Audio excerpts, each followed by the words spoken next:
Presiden Joko Widodo yakin investor dari luar negeri segera masuk berinvestasi di ibu kota Nusantara seiring waktu dengan banyaknya pergerakan investor dalam negeri di sana.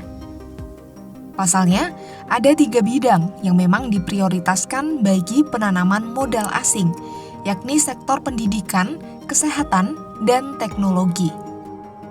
Ia pun berharap para CEO besar dunia bisa segera memanfaatkan momentum yang baik ini untuk berinvestasi di Indonesia. Sebab menurut perhitungan, pertumbuhan ekonomi Indonesia pada tahun ini diperkirakan bakal di atas 5%. Selain pertumbuhan ekonomi yang baik, yang tidak kalah penting adalah stabilitas politik di Indonesia yang menurut Jokowi cukup terjaga. Hal itulah yang menurut Jokowi akan membuat iklim investasi stabil sehingga bagus bagi para pelaku usaha.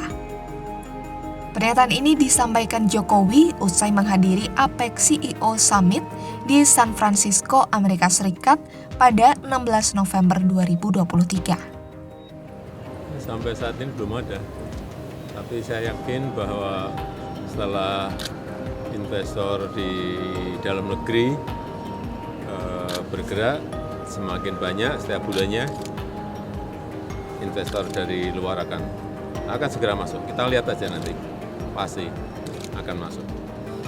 Nah, saya kira kita menyampaikan kondisi ekonomi di Indonesia, pertumbuhannya,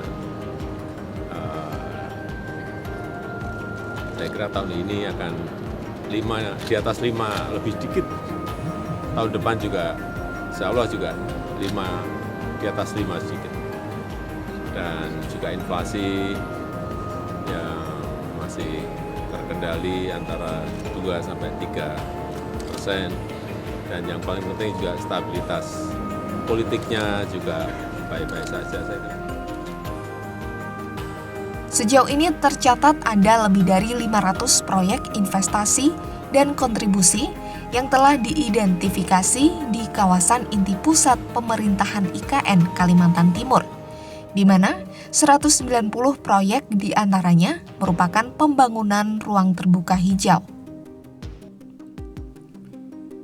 Selanjutnya sebanyak 149 proyek berupa kawasan campuran, 72 proyek fasilitas pendidikan, 31 proyek fasilitas peribadatan, 17 proyek fasilitas kesehatan, 10 proyek fasilitas olahraga, 3 proyek fasilitas rekreasi, budaya, dan seni, serta 2 proyek bina sosial. Sementara itu untuk proyek khusus hunian, setidaknya ada 72 proyek dengan estimasi nilai proyek Rp153,4 triliun hingga Rp168,7 triliun.